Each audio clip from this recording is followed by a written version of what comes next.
that costs them $20 to $30 a pop is going to stop all bacteria, is going to filter out all bacteria or even all lead. You're crazy if you think that. I mean, just looking at this thing in person, it's got layers and layers of bacteria and other contaminants in there. Picture, if you would, the water pressure of this as a soda pop can that you put your thumb over and you shake up, and you only let a little bit of air to let the pressure out. You know what it does? It shoots across the room. Well, that little hole that's in there is doing the same thing. The pressure from the pipes of the city is jetting the water, which is cutting away at this sediment, and this is passing in through to people's bodies. And also, a lot of this water is stagnant anyway. Amen. Because a lot of the water is sitting there in the pipes for 30 days. This is true, and we have made attempts with the Flint City Water Department to have discussions about putting in circulating pumps at the various fire hydrants to pull the fire hydrants out and put water circulating pumps where they know that the dead zones are, for the purposes of pushing and moving the water. Because as you stated, there are some cases where the water fills in a 500-mile system. You got a lot of water out there. You're leaking 3 million gallons a day. If you got leaks going out of a system that size at 3 million, that's 22 million gallons a week. Do the math. You want to know why your water rates are so high and skyrocketing, why Flint uses so much water? They lose so much water, and it's through the poor and failing infrastructures. That was no secret. All the engineering companies that are worked around and did us work in this town are absolutely familiar with the failures of the Flint infrastructure. So to say that, well, nobody knew that if you put the river water through there without corrosion that you wouldn't have a massive disaster collapse within your system, everybody told them don't do it. The people that had their jobs on the line said, I don't want to do it. But they're all under the investigation. I feel sorry for them, but I think the most part of it is that the mayor at the time, Dane Walling, should have stood up and should have said no, and that the city council that was in the following of what was going on, with all the straits of the city and the financial gaps that are trying to be filled, the city had no choice, because the managers that were here said, well, you're going to do this and you're going to like it. Well, that's not government. Okay, so and I've always used this expression with young people. In Britain, and I don't have nothing ruled against Britain. Britain is ruled. We are governed. There's a difference. Governance gives you a voice. Governance gives you the right to speak up against your grievances when you have been committed in such a way this kind of a grievance. We have a right to speak to those grievances without prosecution, without being assaulted. We have a right. And so, as a right, I exercise my right to come to the park today to meet with you again. And I so thank you, and you behind the camera, that this man behind the camera does a fantastic job. You guys, without you, the city of Flint would have no voice. And I really mean that. And it's not me that's saying it because making it true. It is the truth. And so the media and mainstream media, if I may speak frankly, needs to get off its ass and get in here and get the horsepower that we need to the attention of the lives that we're trying to save here. We're not trying to create riots. We're not trying to be anarchists. We're trying to save lives here. And that matters.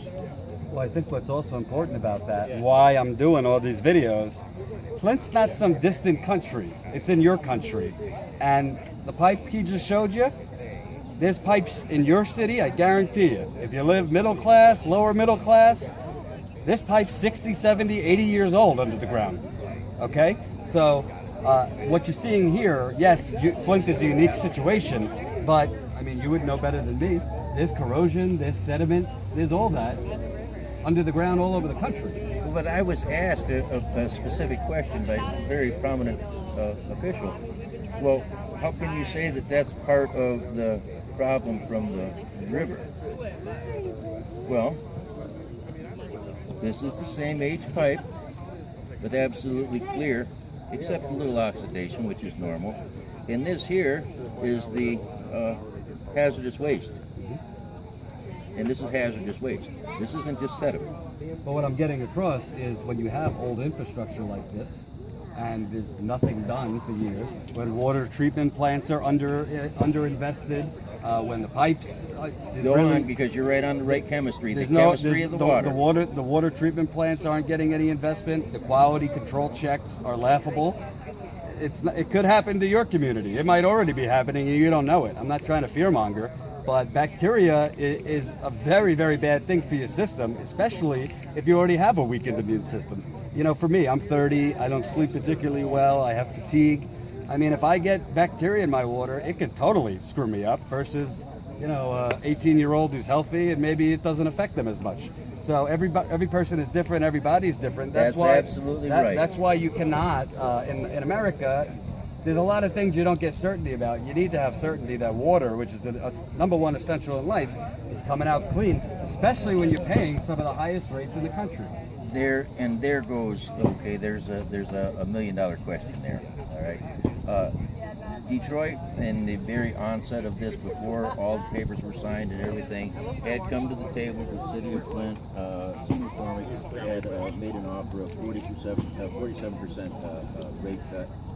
I think it was $10.21 per year. Just so you understand, Flint bought water for 40 years from Detroit's water system. It was from Lake Huron. Lake Huron was the water source, and Detroit pipes brought it to Flint. Flint was the biggest customer. Detroit was raising its prices, what have you, so the Flint city officials kind of used that as a reason to get off of it, because that's what he's talking about in terms of Detroit, once it was about to lose its biggest customer, offered a 47% discount. And they did offer 47, which meant it was, I think, $21 and some change per unit of the unit water used, down to $10.21 per unit change. And so it worked out about 47% is what they were offering. But the previous mayor, Dane Walling, had raised the rates 37%. Over and above what Detroit was charging on the high side. And so the suggestion is that the 37% for the city residents needs to be rolled back. The 47% that was promised as a cut needs to be put into place. And the city needs to draw its water source from a treated. Here's my suggestion, Val. You're a little too kind. The water should be free until you can drink it. Period. And by the way, you should have home bottle delivery, and not Nestle, because Nestle's part of the problem. But Governor Snyder, for those of you who don't know, there was a lawsuit against the state for home water delivery, among other things. A judge ruled that Governor Snyder and the state had to deliver water to each person's home in Flint. Governor Snyder and the state appealed it. They lost on appeal. That was in December. They lost on appeal. They still haven't delivered this water. So either the law does not apply to the governor of Michigan, or there are no laws. But no, you shouldn't be paying anything. Man, I'm going to interject one thing. The emergency manager law. We, the people, the state of Michigan, cast our vote against that law, to have that law repealed. And it was repealed. Governor Snyder rewrote the law to take away the voters' rights, alienate them from the voter box, and you have complete control. They can't tell you no. And so as the law is written and in place right now under the emergency manager's law, that's what we're still under. And the RTAB group that's running this city, they're still under his thumb too. And so these people and the appointees are still all in behind the curtains, pushing all the buttons and pulling all the levers. And there's no mystery, there's no drama hidden anywhere, other than there's some people that would make others to seem that they're not in the right mind. And the people here, the last person they would want to blame for this is the people that have been victimized by what's going on.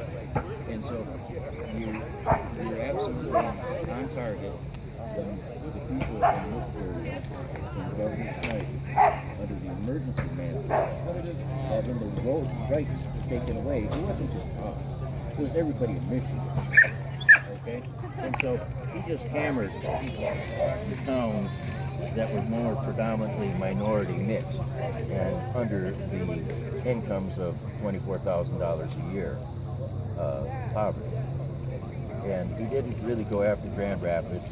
He didn't go after Lincoln Park. He didn't go, when I say Lincoln, I don't mean Lincoln Park to pick on him, but he didn't go after Oakland County. He didn't go after the Auburn Hills area. He didn't go after the Frankenmuth areas. He really, you know, he really bent over backwards to do everything he could for those people when they had emergencies. But when it came to Flint, it took him 6 months after the emergency even to show his face here.